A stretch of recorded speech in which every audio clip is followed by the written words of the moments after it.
Okay, so this video will walk you through the process of finding photos on Flickr's Creative Commons and giving those photos attributions. So here I am in Flickr.com Creative Commons, right? And you don't want to use this search up here. I'm just going to let you know that right away, even though you think you should, don't. Only the photos on this page and the search options for it are something that you can use for a blog post or something like that. The one I would recommend using is this first one, attribution license. You can use this for any purpose. The photos in here for any purpose. You can resize them, you can recolor them, you can do whatever you want to.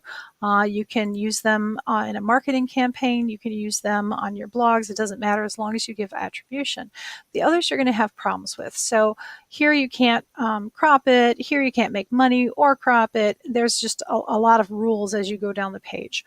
If I want to search for a photo here in attribution license, I use this instead of this for search. Okay, so here.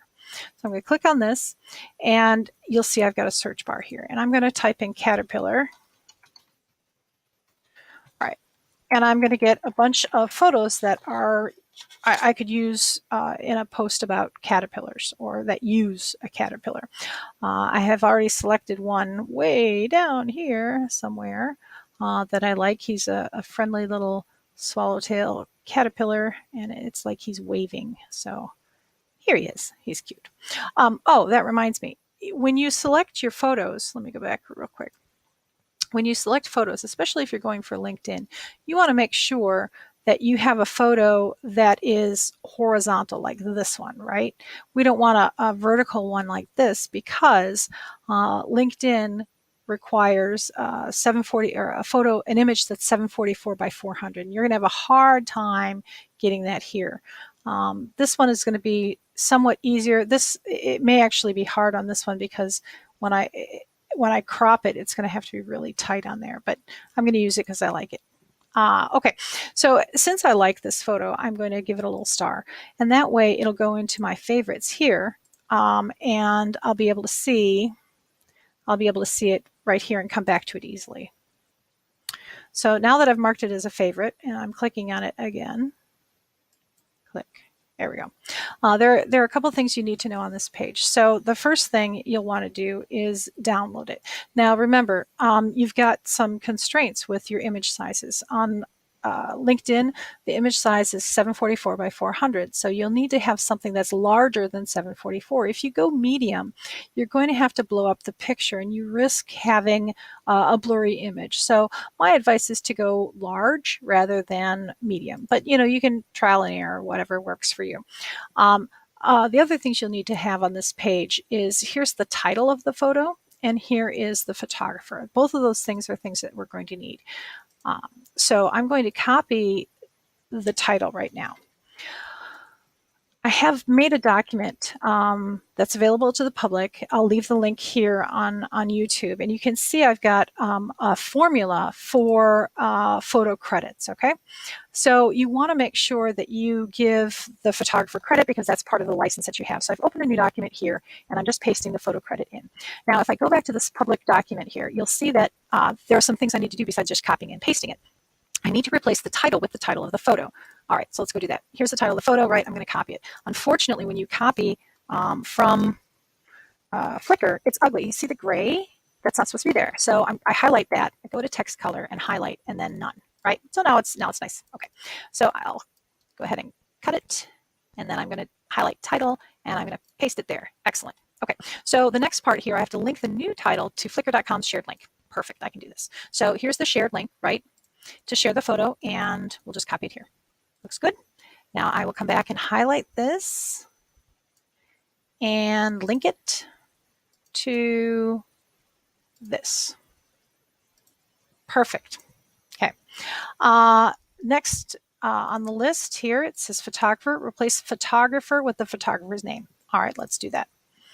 So the photographer is C. Watts. Now, I know if I copy it, and paste it, it's going to have the ugly gray, right? And since it's a short name and easy to spell, I'm just going to put in C. Watts.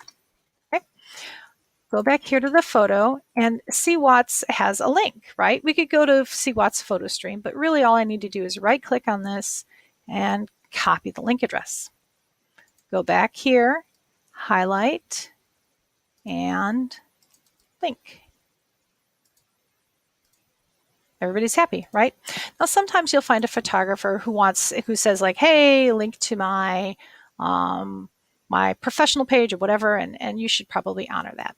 Okay, so next on the list, we've done that. Flickr.com is already linked. Let's double check. And I'll hover over it, just make sure, click on it. Yep, it's linked. And then it says make sure Creative Commons is linked. We'll do that. Click on there. Yep, that's linked. Perfect. So this is ready to drop into your blog post. I mean, in my world, I would like it to all have the same font size. So I just bumped it up to 11 or 12, whatever. But this you can just copy and paste into some kind of blog post, and you're good. But there's more to it. So after you publish your blog post, you want to go back to that photograph right here, right? And you want to say, hey, thank you. You're awesome. And you can leave a note. And here's an example. So I'm just going to copy this and scroll down and paste it here and see what it says. So thanks for sharing this photo on Flickr.com with a Creative Commons license. I've used it. Well, I'm using it, not in a blog post. Let's see. I've used it in a YouTube video about using Flickr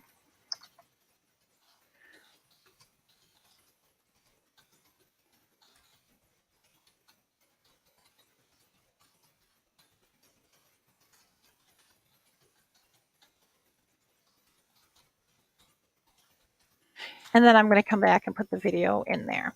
So that is how you use Flickr Creative Commons photos to use in blog posts and articles and all sorts of things that you need to use, as long as you provide that photo credit. Thanks for watching.